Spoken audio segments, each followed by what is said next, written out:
실질적으로 공급이 부족한데 왜 자꾸 소유자만 억제? 이러다가 지금 영영 못 사는 거 아니야? 금리가 떨어질 때 집값이 떨어지는 경우는 시장에 공급이 굉장히 많을 때, 지금은 기준금리 인하를 동결하고 있지만 한국은행에서도 굉장히 고심이 깊을 것으로 예상을 하고 있습니다.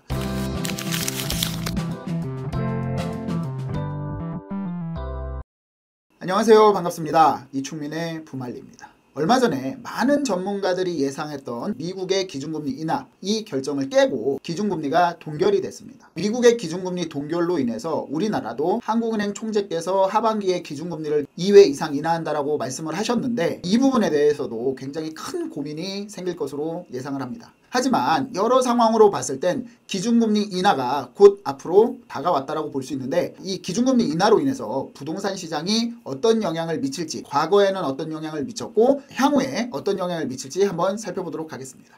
우리가 지금 마지막으로 기준금리를 내린 게 2.75에서 2.5%로 0.25포인트 기준금리를 인하를 했던 게 5월 말이었거든요. 그때 기준금리 인하를 발표하면서 한국은행 이창용 총재께서 하반기의 경제 상황들을 봤을 때 2회 이상의 금리 인하를 시사를 했습니다. 하지만 지금 FOMC, 그러니까 미국 연준에서 금리를 동결을 하는 바람에 한국은행도 굉장히 고심이 깊어질 수밖에 없다라고 말씀드릴 수 있습니다. 그럼으로써 한국은행도 기준금리를 동결을 했고요. 향후에 기준금리를 2회 이상 인하를 하는 것은 물리적으로 좀 불가능할 수밖에 없다라고 말씀드릴 수 있습니다. 한국은행 같은 경우에는 기준금리 인하를 분명히 필요로 하지만 실질적으로 기준금리 인하는 이꼬로 바로 집값 상승하고 굉장히 큰 연결이 돼 있죠. 그렇기 때문에 집값이 뛸 것으로 우려해서 기준금리를 동결을 했는데, 실질적으로 뉴스를 살펴보면은요, 집값 뛸라 하는 한국은행 같은 경우에는 기준금리 연 2.5%로 동결을 했다. 이번 금리 동결은 서울 수도권 집값과 가계부채 불안, 미국과의 금리 격차 등을 고려한 결정으로 풀이된다. 직전 금통위 회의 7월에서는 위원 6명 중 다수의 4명이 경기 대응을 위해서 향후 3개월 내에 금리 인하 가능성을 열어놓아야 한다라는 의견을 내놓은 바 있다. 이때 얘기를 했죠. 2회 이상 내릴 것이다. 하지만 금통위의 연내 금리 결정 정례회의는 딱 2번 나왔습니다. 10월과 11월 2번을 전부 다 인하한다라고 하더라도 0.5포인트 인하인데, 미국에서 금리 동결을 한 이상 2번 연속으로 금리를 인하하기는 어려울 것으로 예상을 하고 있습니다. 그래서 한국은행에서 가장 불안해하는 요소는 바로 집값이죠. 집값은 뭐 정부적으로도 굉장히, 정권에도 간접적인 영향을 굉장히 크게 좌지우지한다라고 볼 수 있고요. 그래서 주택시장이 다시 뛸까? 이창용 한국은행 총재는 과거 부동산 대책 직후에 대비해서 안정화 속도가 좀 느리다. 6.27 대책이 나왔지만 과거의 대책이 나왔을 때는 안정화 속도가 굉장히 좀 빠르고 즉각적으로 시장에 반응을 했지만, 지금 같은 경우에는 6.27 대책이 나오고 나서도 안정화 속도가 굉장히 느리다라고 평가를 했습니다. 역대 최대 한미은행 금리 격차 부담도 있다. 왜냐면은 지금 한국은행 그다음에 미국 연준의 금리가 굉장히 좀 격차가 굉장히 크게 나타나고 있다라고 볼 수 있는데, 이것도 한국은행에서는 굉장히 큰 부담이죠. 왜냐면은 우리가 금리를 자꾸 내리면 어떻게 되냐면, 격차가 커지면 커질수록 외국 자본의 투자가 우리나라에서 이탈될 가능성이 높게 나타나고 있습니다. 그렇기 때문에 금리의 격차가 커진다라고 하면 할수록 외국 자본의 투자 유입이 줄어들고 유출이 훨씬 더 많아져서 한국 내수에도 큰 타격이 있을 수밖에 없다. 이렇게 해석을 하고 있습니다. 그래서 지금 당장은 또 내수가 좀 살아나는 모습이에요. 그게 얼마 전에 추경을 통해서 전 국민한테 또 민생 회복 쿠폰을 나눠주지 않았습니까? 그걸로 인해서 실질적으로 소비가 깜짝 반등하는 모습을 보일 수 있기 때문에 내수가 좋아지는 데이터를 통해서 결과적으로는 금리 인하 시기를 조금 더 늦췄다, 이렇게 볼 수 있습니다. 지금 금리 인하 같은 경우는 계속해서 지금 현재 여러 가지 지표로 봤을 때, 고용 지표라든가 인플레이션, 이런 지표들을 봤을 때 금리를 내리는 게 맞습니다. 하지만 미국 금리의 격차와 그 다음에 추경 예산으로를 통해서 내수가 잠깐 반짝 살아나는 모습이었기 때문에 금리를 동결을 할 수 있었다. 하지만 금리를 10월이나 11월 달에는 내릴 수밖에 없다, 이렇게 말씀드릴 수 있습니다. 지금 기준금리가 항상 2.5포인트인데, 그런데 여기에서 기준금리가 내려가면 어떻게 될 것인가? 대출 이자율이 하락을 하겠죠. 이게 반대로 기준금리가 올라가면 당연히 대출 이자가 상승을 하겠죠. 우리가 이거는 겪어보지 않았습니까? 코로나 이전 2019년도까지 기준금리가 거의 뭐 2%대 3%대였는데, 코로나가 터지고 나서 유동성을 확보하기 위해서 기준금리를 0.5%까지 갑자기 내려버립니다. 자, 그러니까 이제 시장의 유동성이 확보가 되니까 어떻게 돼요? 자, 대출을 받아서 집을 사게 되겠죠. 몇 억 대출을 받아서 집을 사게 되면은 이자로 50만 원을 냈습니다. 그러니까 나머지 뭐 기준금리가 3% 4%였대 이자를 내가 뭐 100만 원 150만 원 낼 때보다 확실히 돈이 줄었기 때문에 이자로 나가는 주거비로 나가는 이자가 줄었기 때문에 결과적으로 소비가 촉진이 되고요. 내수가 활성화가 되겠죠. 그 반대로 기준금리가 만약에 인상이 됐다. 기준금리가 3%대 4%대 코로나 팬데믹이 끝나고 엔데믹이 됐을 때 3.5%까지 엄청나게 단기적으로 급등을 했습니다. 0.5%대 이자를 50만 원 내던 분들이 갑자기 2배를 내야 되는 거예요. 2배, 3배를 내야 되기 때문에 이게 주택가격에 굉장히 큰 타격을 미치고 있다. 이렇게 말씀드릴 수 있고요. 그만큼 기준금리는 시장의 부동산 가격에 직접적으로 영향을 미친다. 이렇게 볼 수 있습니다. 하지만 이게 기준금리가 인하를 할 때 집값이 상승하는 것은 공식이 됐는데 기준금리가 상승할 때는 무조건적으로 집값이 떨어지느냐? 그렇지는 않습니다. 또 여러 가지 이슈가 있겠죠. 공급 부족에 대한 문제, 잘못된 정책, 시민의식. 왜냐면 시민의식이라는 게 내가 이자를 많이 내고도 내가 실질적으로 집값이 더 오를 것 같으면 집을 매수하는 거고요. 살펴보면은 기준금리가 내리면 집값은 오른다. O 정답이죠. 기준금리가 오르면 집값은 내린다. X입니다. 여러 가지 이유가 있겠죠. 집값이 내리고 올라가는 것은 여러 가지 이유가 있는데 기준금리가 올라간다라고 해서 무조건적으로 집값이 내린다? 그렇지는 않습니다. 왜냐면 여러 가지 이슈가 있죠. 공급이 부족하다던가 금리가 올라가도 공급이 부족해서 집값이 올라갈 것 같다 하면은 집을 사는 거고요.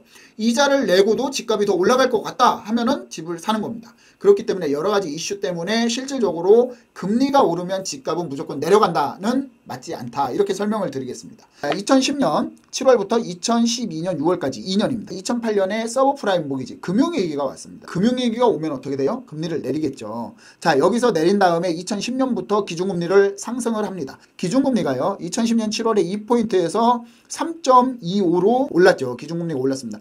이때 당시에 기준금리가 오르면서 주택 매매가격 지수 전국적으로는 오히려 상승을 했어요. 그 다음에 주택 매매가격 지수는 65.9에서 65로 하락을 했습니다. 이때 당시에 2008년 금융위기 오고 나서 서울 집값은 굉장히 하락해서 심리적으로 마지노선이 무너졌던 시기예요. 경기가 굉장히 어려웠고. 자, 하지만 상대적으로 서울의 집값이 2006년 7년도에 굉장히 저렴하고 저평가됐던 지방이 이때 당시에 지방의 매매지수가 훨씬 더 높았다라는 식입니다. 그래서 이때 당시에는 지방이 훨씬 더 많이 올랐고 서울 수도권의 집값은 굉장히 고전했다. 보합을 유지했다라고 볼 수 있습니다. 자, 이때는 기준금리가 올라가면서 서울의 집값만 봤을 때는 매매지수가 내려갔지만 전국의 매매지수는 올라갔다라는 모습을 보여주고 있는 거고요. 그리고 두 번째는 2017년부터 2019년 6월 여기도 2년이죠. 전 정권인 문재인 전 대통령 시절 기준금리가 1.25에서 1.75로 0.5포인트 올랐죠. 상승을 했습니다. 주택 매매가격 지수 전국으로 보면은 77.3에서 79.3.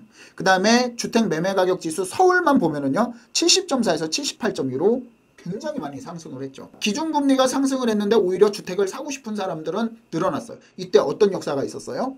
시장에서 계속적으로 공급이 부족하다. 공급이 부족하기 때문에 공급 정책을 펴야 된다라고 했을 때 이때 2017년부터 2019년 동안 2년 동안의 부동산에 대한 정책이 20번 가까이 나왔거든요. 이때 당시에 많은 전문가들이 시장에 공급이 부족하기 때문에 실질적으로 이래선 안 된다. 공급 정책을 펴야 된다라고 했을 때 수요 억제 정책만 폈습니다. 그렇기 때문에 실질적으로 공급이 부족한데 왜 자꾸 수요자만 억제?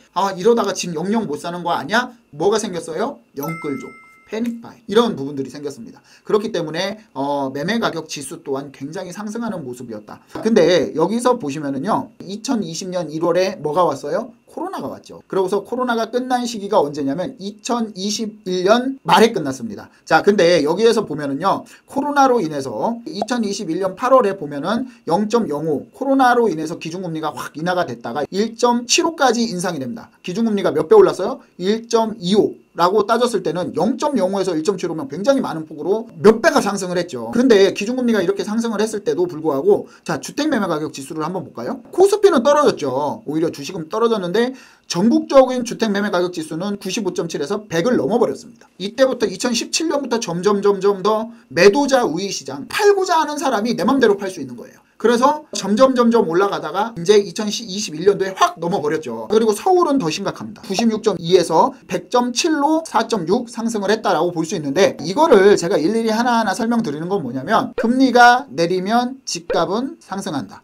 맞습니다. 금리가 올라가면은 집값은 하락한다. 이건 틀렸다는 거예요. 여기에서 보셨듯이 금리가 올라간다라고 해서 집값이 내려가지는 않는다. 무조건적으로 여러 가지 정책적이나 심리적이나 여러 가지 뭐 이런 이슈들이 같이 종합해서 판단을 하는 거지만, 금리가 내려가는데 집값이 떨어진다? 유동성 자산이 늘어나는데 집값이 떨어진다? 이거는 실질적으로 경우는 있을 수 있습니다. 이게 어떤 경우냐면요, 금리가 떨어질 때 집값이 떨어지는 경우는 시장에 공급이 굉장히 많을 때, 공급이 많아서 그냥 굳이 내가 집을 안 사도 세입자 모시기에 혈안이 되어 있는 집주인들이 너무 많다. 그러면은 집값이 올라가기는 어렵겠죠, 당분간. 자, 이런 특수성을 제외하고는 이 공식이 대부분 맞다라고 말씀을 드리고 싶어요.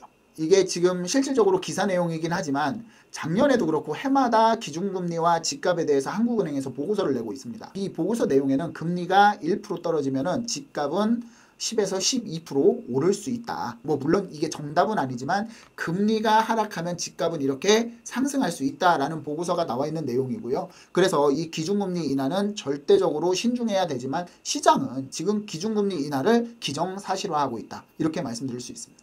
자, 지금까지 기준금리 인하가 집값에 어떤 영향을 미치는지에 대해서 좀 설명을 드렸습니다. 지금은 기준금리 인하를 동결하고 있지만 한국은행에서도 굉장히 고심이 깊을 것으로 예상을 하고 있습니다. 한국은행 총재께서 기준금리를 인하한다라고 발표를 하고서 그래도 실질적으로 계속 동결을 하고 있는 이 상황 속에서 계속적으로 버틸 수는 없다라고 말씀을 드리고 싶어요. 특히 지금 민생회복 쿠폰으로 내수가 잠깐 살아나는 모습을 보이고 있습니다. 하지만 이 민생회복 쿠폰이 올해 11월 달까지 모두 다 소진을 하게끔 돼 있기 때문에 물론 2차 민생 쿠폰을 뿌릴 수는 있습니다. 하지만 여러 가지 여건상 10월에서 11월 이 두 번 중에 한 번은 기준금리 인하를 당연히 할 것으로 예상을 하고 있습니다. 우리 시청자 여러분들, 구독자 여러분들, 기준금리 인하를 하면 집값이 어떻게 된다고요? 집값은 올라가게 돼 있습니다. 그래서 지금 특히나 공급 대책이 현 정부에서 계속적으로 미뤄지고 있는 시점, 유유부지에 공급을 하겠다, 공공청사에 공급을 하겠다, 이런 찌라시만 돌고 있는 이런 상황 속에서 공급 부족 이슈가 계속되고 있는데 시장의 기준금리 인하까지 단행이 된다라고 했을 경우에는 부동산 가격은 지금보다 훨씬 더 폭발력이 강할 것으로 예상을 합니다. 금리는 부동산 시장에 직접적으로 굉장히 밀접한 관련이 되어 있습니다. 그렇기 때문에 우리 구독자 여러분들은 항상 금리를 보면서 시장의 상황을 살펴서 꼭 성공 투자하시길 바라겠습니다. 오늘은 이것으로 마무리하겠습니다. 감사합니다.